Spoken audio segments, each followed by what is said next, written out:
Mensajes, tanto ayer como hoy, que llegan de la audiencia del Destape, muchos y muchas que no llegan a fin de mes. En muchos casos son sostén de familia, en muchos casos necesitan de la ayuda, de la colaboración de otros familiares, de vecinos, de amigos, de instituciones. A veces uno cree que nos acostumbramos demasiado, y yo soy de los que cree que nos acostumbramos demasiado al merendero, al reparto de viandas, que todo eso habla muy bien de la solidaridad, pero habla muy mal del sistema, o de un sistema que por otro lado tiene un PBI medio en dólares en el exterior, mucho de eso no declarado, y que de algún modo es la prueba del saqueo. Cuando uno comenta que esto es un sistema de expoliación, ¿no? Digo que el oligopolio, el monopolio alimenticio, y no solo alimenticio, sino cómo está estructurada la economía en Argentina. Es en realidad un sistema de expoliación de los que menos tienen para concentrar la riqueza en manos de unos pocos. El resultado de todo eso es una enorme desigualdad social. Y la desigualdad social se expresa de este modo. Por eso yo ayer, cuando escuchaba al ministro de Trabajo, y no es por Moroni, yo la verdad es que no lo conozco, Moroni, quiero pensar y detenerme en un concepto que él planteó en la entrevista. Ese concepto que él planteó en la entrevista es que estaba todo bien porque él hablaba de promedios, y en los promedios las cosas están pum para arriba. Lo dijo de otro modo, yo lo estoy diciendo de otro, pero el concepto es el mismo.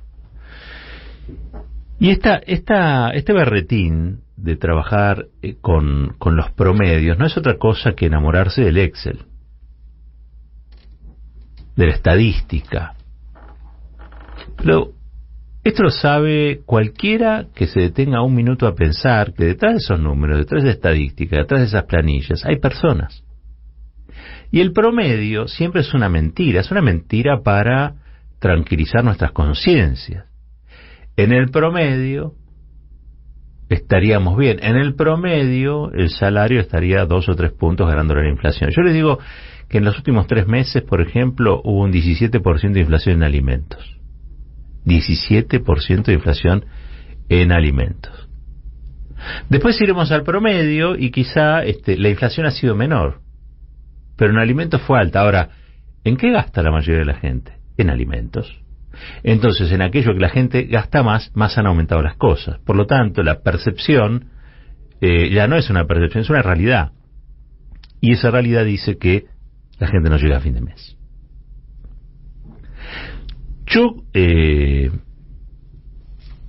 no puedo decir que esta realidad sea desconocida por los funcionarios. No me atrevo a eso. Yo no me atrevo a decir que los funcionarios no saben estas cosas.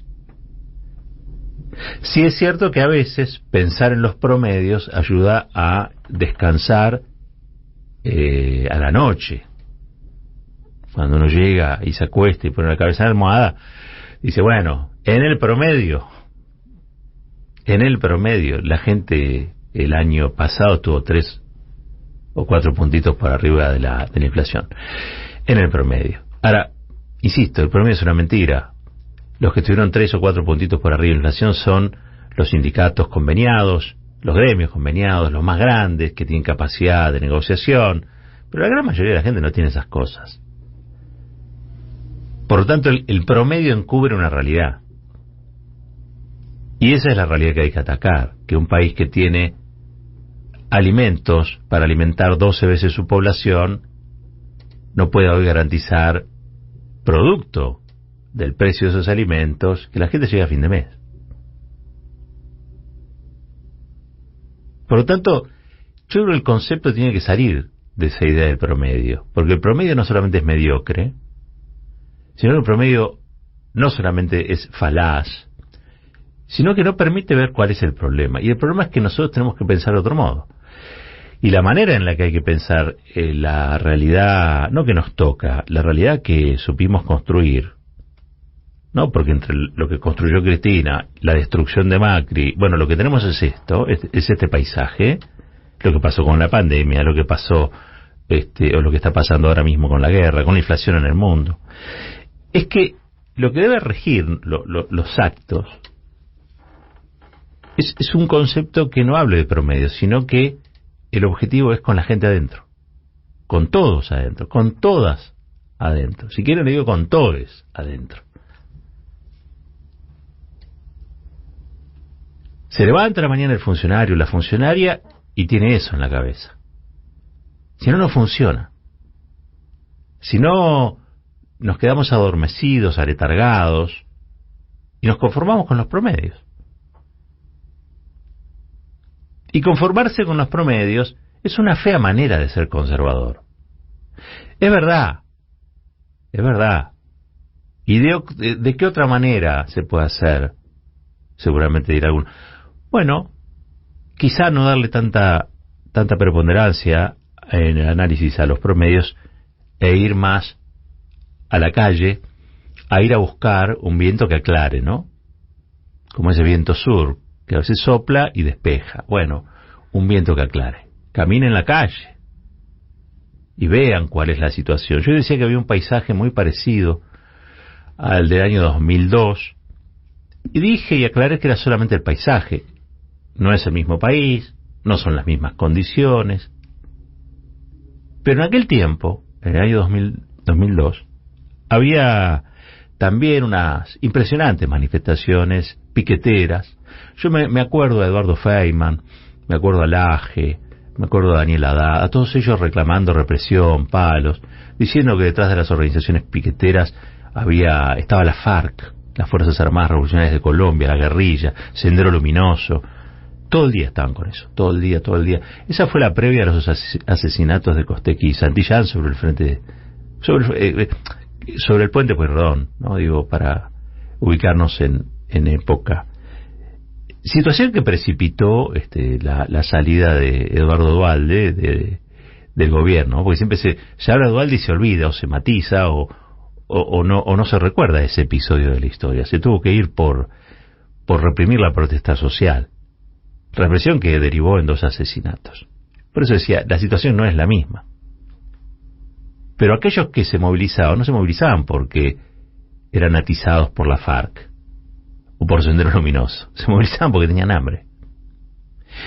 Hoy, cuando yo veo esta situación que tiene realmente caotizado al centro porteño, que es una protesta de piqueteros de izquierda, organizaciones de izquierda trotskista, otros de izquierda de base, de izquierda social, de lo que antes se denominaba nueva izquierda. Uno se puede enojar con la situación. Y seguramente el enojo tendrá alguna justificación.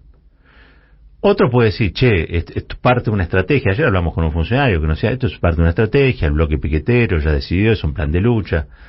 Son intransigentes, no quieren planes, y nosotros queremos que trabajen y ellos quieren planes. Todo eso, si vos promediás, que es lo que creo yo que no hay que hacer, te da que esto lo ves simplemente como un movimiento de fuerza. Ahora, si sos y te obligás a ser un poquito más sensible, vas a ver de que si esas organizaciones, que generalmente después en las elecciones no es que hacen o miden o sacan porcentajes muy relevantes, no importa, pueden nutrir sus manifestaciones, sus marchas o esta protesta de gente, es porque esa gente que está ahí tiene hambre. Y el Estado está llegando mal, tarde o con poco a resolver esa situación. Alguien se tiene que hacer cargo de los excluidos, porque si el neoliberalismo genera exclusión, alguien se tiene que hacer cargo. Ha habido y hay seguridad social, políticas públicas, sí, sobre todo las que creó el kirchnerismo desde ya. Pero también es cierto que la realidad no es estática, no es agua congelada, hay cosas que van cambiando y hay situaciones que exigen también que uno cambie. Alberto Fernández tendría un plan en la cabeza, vino la pandemia y tuvo que aplicar otro. Bueno, ahora tenés una guerra, tenés un impacto enorme en precios y si bien no tenías la idea de avanzar contra los monopolios, contra los oligopolios de la alimentación o lo que sea, ahora, ¿sabes qué? Estás obligado. Y quizá esa sea una manera de dejar de mirar en promedio y de pensar en un país con todas, con todos, con todes, adentro. Cualquier otra cosa que excluya gente será un país injusto, pero no el país que todos pretendemos, un país con inclusión, un país con soberanía alimentaria, un país con integración, un país que se desarrolle, que sea pujante, que salga adelante, un país donde valga la pena vivir. Para eso hay que romper la idea del promedio, porque el promedio nos lleva a una tecnocracia, como las que había en Chile o en Perú, que a todo el mundo le decían y eran presentados como modelos del sistema. No paran de crecer, sí, y no paraban de ser desiguales, por eso estallaron por los aires. Hay que estar muy atento, lejos de los promedios, más cerca de la gente y con todos adentro.